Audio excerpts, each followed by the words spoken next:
नमस्कार साथियों, आप सभी का हमारे YouTube चैनल पर स्वागत है। साथियों, रीट 2025 का कलाम के द्वारा आयोजित टेस्ट सीरीज, यहाँ पर ये फाइनल टेस्ट 2 है और इसका आयोजन है 21 फरवरी को हुआ था। तो आज के वीडियो में हम यहाँ पर मनोविज्ञान के 30 प्रश्नों की चर्चा करेंगे। यहाँ पर कलाम के द्वारा आयोजित इस टेस्ट सीरीज में जो मनोविज्ञान के जो 30 प्रश्न पूछे गए हैं साथियों, उन पे आज चर्चा करेंगे। साथियों, आप वीडियो में अंत तक बने रहिए और आप अपनी तैयारी चेक करिए कि आपके कितने नंबर बनेंगे। 30 में से आपका स्कोर क्या रह रहा है, ये आप ज़रूर जाँच कर लीजिए साथियों। तो शुरुआत करते हैं हमारे वीडियो की और पहले प्रश्न की ओर बढ़ते हैं हम। पहला प्रश्न है, कलाम अकेडमी के द्वारा ये जारी पेपर है साथियों यहाँ पर, और इसका जो आयोजन है आप सभी को पता है 21/2/2025 को आयोजित किया गया है। और हम शुरुआत करते हैं मनोविज्ञान के 30 प्रश्नों की। साथियों, आप सभी साथियों को पता है मनोविज्ञान का जो खंड 1 आएगा उसी के अंदर ही बाल विकास और शिक्षा शास्त्र के लगभग 30 प्रश्न पूछे जाएंगे और यहाँ पर सभी प्रश्न करना भी अनिवार्य है। पहला प्रश्न है साथियों हमारा, नंबर 1 प्रश्न है, गेने ने अपनी पुस्तक दी कंडीशंस ऑफ लर्निंग में सीखने के कितने प्रकार बताए। तो गेने ने एक बुक्स लिखी है साथियों और इस बुक्स का नाम आपके सामने है और इसमें सीखने के कितने प्रकार बताए हैं। तो यहाँ पर सीखने के 5 प्रकार, 8 प्रकार, 7 प्रकार या 10 प्रकार। तो गेने ने यहाँ पर सीखने के लगभग 8 प्रकार बताए हैं। दूसरा ऑप्शन बिल्कुल सही जवाब है। अगला सवाल है हमारा, दूसरा सवाल है साथियों, बुद्धि के संबंध में कौन सा कथन सत्य नहीं है। ये पूछ रहा साथियों कि बुद्धि के संबंध में कौन सा कथन सत्य नहीं है। ठीक है, तो आपको नहीं बताना है। बुद्धि वंशक्रम और पर्यावरण की देन है, बिल्कुल सही है। बुद्धि की लंबवत वृद्धि जीवन पर्यंत होती है, तो बुद्धि की जो जीवन पर्यंत नहीं चलती साथियों। बुद्धि लिंग भेद नहीं करती है, ये सही है। बुद्धि पर किसी समूह या जाति का जन्मसिद्ध अधिकार भी नहीं होता है, ये भी सत्य है। तो यहाँ पर हमें असत्य पूछा है साथियों, तो इसका दूसरा बिल्कुल सही रहेगा। बुद्धि की लंबवत वृद्धि जीवन पर्यंत यहाँ पर नहीं रहती है। अगला सवाल है हमारा, तीसरा सवाल है साथियों, बालक सृजनात्मक योग्यता रखता है यदि वे, यानी कोई भी एक बालक है वो सृजनात्मक योग्यता रखता है, जो क्रिएटिविटी बालक होता है उस वो अगर वो रखता है, क्रिएटिविटी अगर रखता है, तो जिज्ञासा वश प्रश्न पूछता है वो साथियों, अधिक बार नंबर प्राप्त करता है, आज्ञाकारी और गृह कार्य पूरा करता है और कक्षा में अनुशासन भंग करता है। तो जो सृजनशील जो बालक होता है साथियों, वो सबसे ज्यादा प्रश्न पूछता है, यानी जिज्ञासा वश ज्यादातर क्या करेगा, वो प्रश्न करता है। अगला सवाल है हमारा, एक अवधारणा को उसकी समग्रता के रूप में अध्ययन करके सीखा जा सकता है, यानी कोई भी एक अवधारणा है उसको समग्रता के हिसाब से अध्ययन करके हम सीख सकते हैं। ये कथन किस शिक्षण सिद्धांत पर आधारित है। तो यहाँ पर ये कौन से सिद्धांत पर आधारित है, तो आपको यहाँ पे जवाब देना है। इंस्ट्रूमेंट कंडीशन, अंतर्दृष्टि अनुबंधन, प्रयत्न और त्रुटि विधि, शास्त्रीय अनुबंधन। तो साथियों, अगर समग्र का नाम आ जाए, ठीक है, तो आपको सीधा अंतर्दृष्टि का सिद्धांत ही आपके क्लिक करना है साथियों। समग्र आ जाए या पूर्णाकार आ जाए, तो आपको जो कोहलर ने दिया है सिद्धांत अंतर्दृष्टि का सिद्धांत, वो ही समग्रता के रूप में अध्ययन करके सीखने की बात करेगा।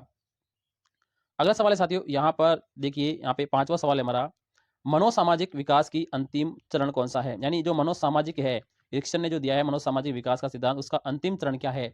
तो यहाँ पर देखिए, पहचान बनाम भ्रम, विश्वास बनाम अविश्वास, उदारता बनाम ठहराव, संपूर्णता बनाम निराशा या अनुत्रित। ठीक है, तो यहाँ पर अंतिम चरण आपको बताना है। तो इसमें अंतिम चरण आपका रहेगा साथियों, बिल्कुल सही जवाब है, संपूर्णता बनाम निराशा, ये इसका बिल्कुल सही जवाब रहेगा। अगले सवाल की तरफ चले, छठा सवाल हमारा साथियों, इंपॉर्टेंट सवाल यहाँ पे, किसी प्रकार की असमर्थता के बावजूद सभी बच्चे निम्न रूप से सक्षम होते हैं, यानी सभी प्रकार की असमर्थता के बावजूद भी बच्चे निम्न रूप से सक्षम होते हैं, चलने में, सुनने में, सीखने में या देखने में। किस में यहाँ पर सक्षम रहते हैं, तो इसको बिल्कुल साथियों साथियों बिल्कुल जवाब से होगा सीखने में। सीखने में सभी बच्चे क्या होते हैं, सक्षम होते हैं। अगला सवाल है हमारा यहाँ पर, निम्नलिखित में से कौन सा व्यक्ति परीक्षण केटल द्वारा तैयार किया गया परीक्षण है, यानी केटल ने एक परीक्षण दिया है साथियों व्यक्तित्व परीक्षण का।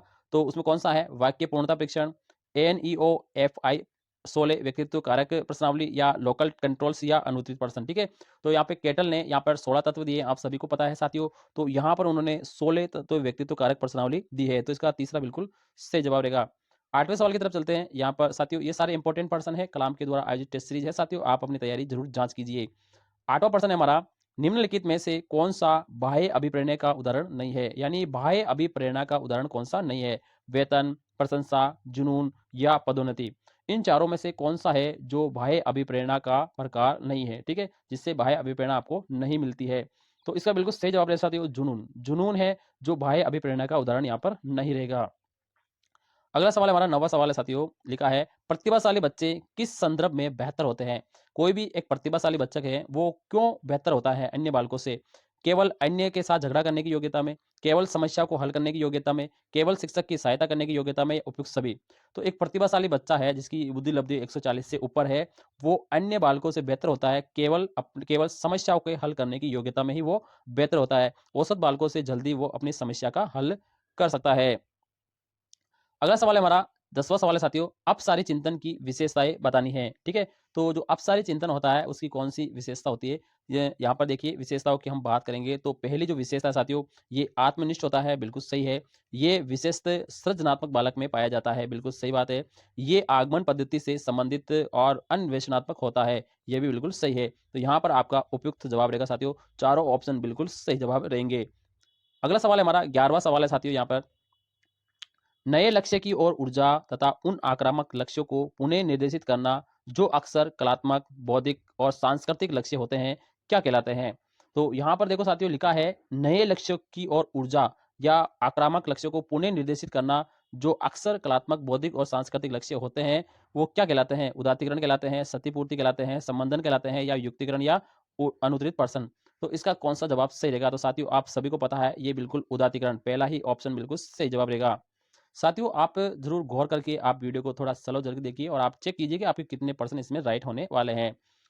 12वां प्रश्न है हमारा, एक समूह के समाज मिति विश्लेषण का उपयोग व्यक्तित्व मापन की किस विधि के रूप में किया जाता है? ठीक है, समाज मिति विश्लेषण का जो उपयोग है ना, वो व्यक्तित्व मापन की कौन सी विधि में किया जाता है? प्रक्षेपण में, वस्तुनिष्ठ में, व्यक्तिनिष्ठ में या प्रक्षेपी में या अनुत्तरित? ठीक है, तो आपको अनुत्तरित तो तभी सिलेक्ट करना है जब आपको प्रश्न आ ही नहीं रहा है। ठीक है, लेकिन बाकी तो सही उत्तर या गलत तो चार ऑप्शन में से ही होता है। तो 12वें का बिल्कुल सही जवाब रहेगा साथियों, यहाँ पर दूसरा, ये एक व्यक्तिनिष्ठ विधि कहलाती है। साथियों आप साइकोलॉजी के प्रश्न ज़्यादा से ज़्यादा सही कर सकते हैं, क्योंकि यहाँ पर थोड़ा-सा आप समझ के करेंगे तो ज़्यादातर प्रश्न आप राइट कर पाएँगे। अगला है निम्नलिखित में से कौन-सा कथन सत्य है? यानी आपको एक सत्य कथन ढूँढना है। तो देखिए पहला प्रश्न है साथियों, इसमें सत्य कथन की अगर बात करिए तो आपको सारे ऑप्शन को पहले ध्यानपूर्वक पढ़ना होगा। वृद्धि केवल एक मानसिक प्रक्रिया है, आनुवांशिक अधिगम प्रक्रिया को प्रभावित नहीं करती है, विकास केवल मात्रात्मक प्रक्रिया है, अधिगम व्यवहारिक परिवर्तनों की प्रक्रिया है। तो यहाँ पे सत्य कथन है, केवल चौथा ऑप्शन होगा कि जो भी अधिगम है ना, वो व्यवहारिक परिवर्तनों की एक प्रक्रिया कहलाती है, यानी व्यवहार में परिवर्तन होना ही क्या कहलाता है? अधिगम कहलाता है। तो इसका चौथा ऑप्शन है बिल्कुल सही रहेगा। अगला सवाल है हमारा, ये बांडुरा से संबंधित है। बांडुरा ने सामाजिक अधिगम का एक सिद्धांत दिया था। ठीक है, सामाजिक अधिगम सिद्धांत दिया था बांडुरा ने। ठीक है, तो उस सिद्धांत के चार सिद्धांत, उसमें जो नाम है चार, वो कौन कौन से हैं? ठीक है, इस सिद्धांत में चार मुख्य बातें उसने कौन सी ली है? तो यहाँ पर आपको सही जवाब बताना है। तो देखो, मेटा कॉग्निशन, ध्यान, जुड़ाव, प्रेरणा, प्रतिधारण, अनुभूति, ध्यान, प्रेरणा। ठीक है, अवधान, प्रतिधारण, पुनर्उत्पादन, प्रेरणा या अवधान, जुड़ाव, सहयोग या प्रेरणा। तो 14वें का बिल्कुल जो सही जवाब रहेगा आपका, बिल्कुल तीसरा रहेगा साथियों, अवदान, प्रतिधारण, पुनर्उत्पादन या प्रेरणा। ये चार सिद्धांत होते हैं सामाजिक सिद्धांत में। ठीक है, ये इसका ऑप्शन बिल्कुल सही रहेगा। अगले सवाल की तरफ चलते हैं। हमारा 15वां सवाल है साथियों, ये मोस्ट सवाल है, आप इसे जरूर देखिए।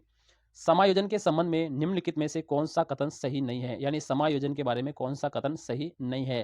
तो 15वें में देखिए, सबसे पहले है, ये समस्या समाधान करता है, ये संतुलन प्रदान करता है, ये निरंतर चलने वाली प्रक्रिया नहीं है, समायोजन की अनुपस्थिति में व्यक्ति तनाव, संघर्ष और चिंता से घिरा रहता है।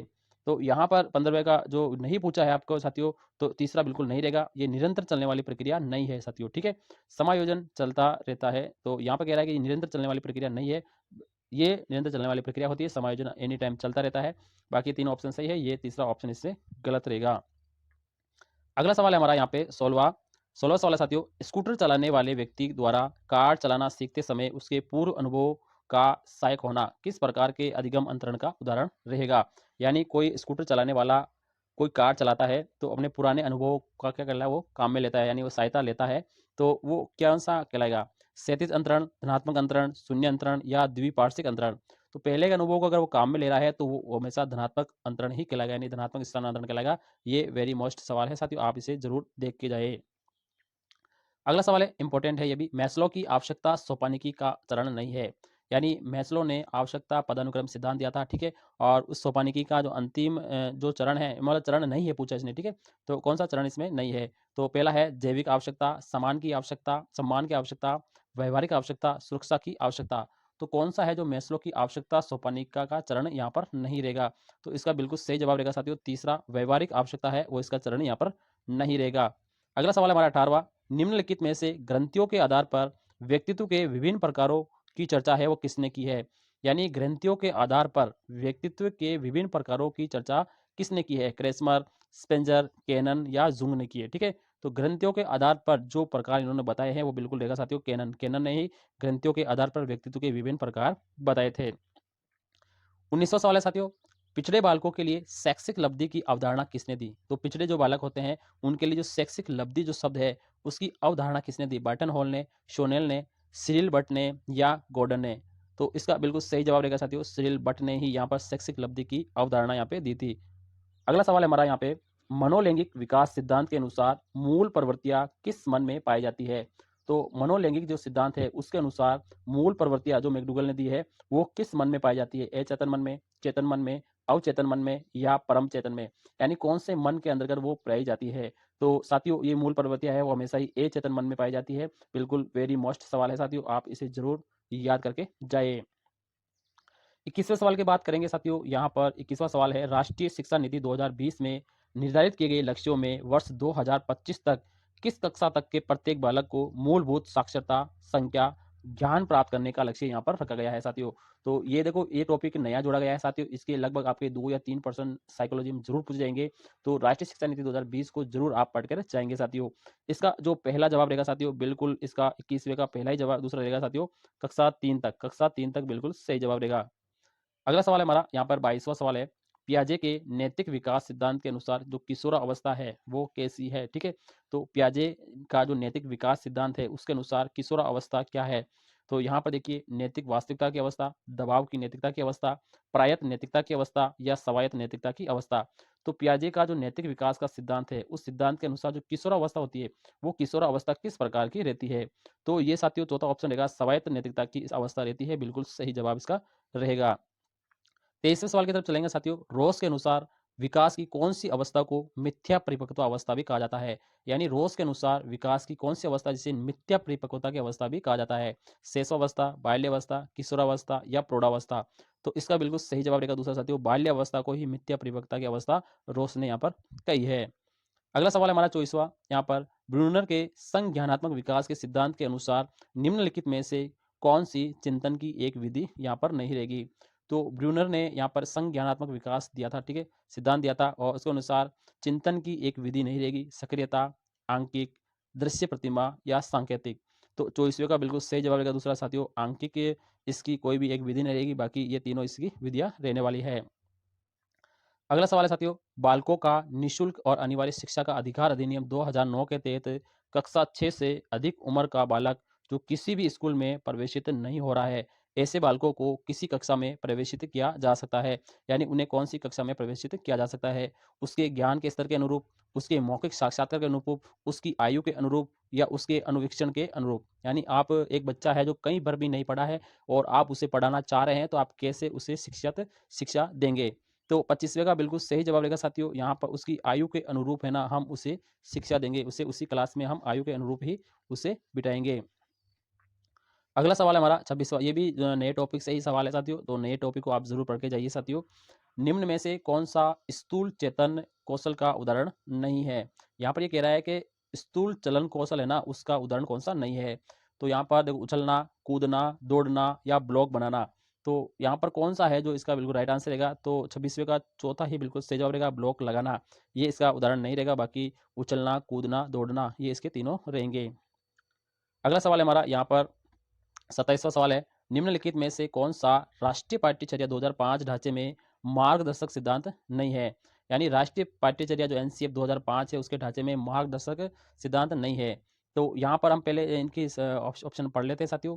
तो यहाँ पर देखिए, ज्ञान को स्कूल के बाहर जीवन से जोड़ना, ये बिल्कुल सही है। परीक्षा को अधिक लचीला बनाना और कक्षा की गतिविधि से जोड़ना, ये भी बिल्कुल सही है। अधिगम की रटना विधि को सुविधाजनक बनाना, रटने की विधि हम कभी भी काम में नहीं लेंगे, तो ये ऑप्शन गलत रहेगा साथियों। पाठ्य पुस्तक केंद्रित रहने की बजाय बच्चों के समग्र विकास के लिए समृद्ध पाठ्यचर्या प्रदान करना चाहिए, ये भी सही रहेगा। तो इसका तीसरा ऑप्शन है ये इससे संबंधित नहीं रहेगा, बाकी तीनों ऑप्शन बिल्कुल मार्गदर्शक में काम करेंगे।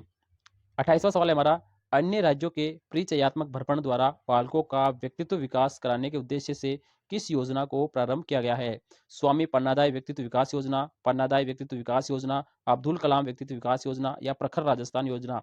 तो यहाँ पर ये भी साथियों नए टॉपिक का सवाल है, जो बाल कल्याणकारी योजनाएं हैं उससे संबंधित टॉपिक है, आप इसे भी जरूर पढ़कर जाएंगे। तो ये कौन सी है जो योजना साथियों के अन्य राज्यों के परिचय भ्रमण के लिए बालकों का व्यक्तित्व विकास कराने की योजना से, वो आपकी तीसरी है, अब्दुल कलाम व्यक्तित्व विकास योजना इसका बिल्कुल सही जवाब रहेगा।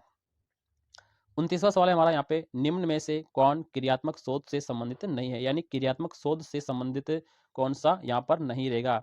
तो यहाँ पर देखिए, क्रियात्मक शोध सिद्धांत निर्माण में सहायता करता है, ये व्यवहारिक समस्या के समाधान में सहायक है, त्वरित चिंताजनक समस्या के ऊपर ये केंद्रित होता है, ये रचनात्मक प्रक्रिया देता है, जैसे उद्देश्य प्रणाली में खुला परिवर्तन। तो क्रियात्मक शोध का संबंधित यहाँ पर नहीं रहेगा, तो इसका पहला ही रहेगा साथियों कि क्रियात्मक शोध सिद्धांत निर्माण में सहायक नहीं रहता है। बाकी तीनों ऑप्शन बिल्कुल सही रहेंगे। आज का और अंतिम सवाल है साथियों, ये साइकोलॉजी का, मूल्यांकन का उद्देश्य क्या है? यानी मूल्यांकन का उद्देश्य क्या होता है? समस्यात्मक विद्यार्थियों की पहचान करना, शिक्षण अधिगम प्रक्रिया में सुधार लाना, बच्चों को श्रेणियों में बांटना या प्रतियोगिता को प्रोत्साहित करना। तो मूल्यांकन का जो उद्देश्य होता है साथियों, दूसरा ऑप्शन बिल्कुल सही रहेगा, शिक्षण अधिगम प्रक्रियाओं में सुधार लाना। ये इसका बिल्कुल राइट जवाब रहेगा साथियों। ये साथियों मनोविज्ञान के 30 प्रश्नों की क्लास थी साथियों। क्लास कैसी लगी है, आपके कितने नंबर बैठ रहे हैं साथियों, आप कमेंट बॉक्स में जरूर बताइए साथियों। चैनल को सब्सक्राइब करें और बेल आइकन घंटी को जरूर दबा लिए। अब हम जैसे ही आपको हिंदी संस्कृत का भी वीडियो अपलोड करेंगे, आप उसको भी देख सकते हैं। थैंक यू, धन्यवाद।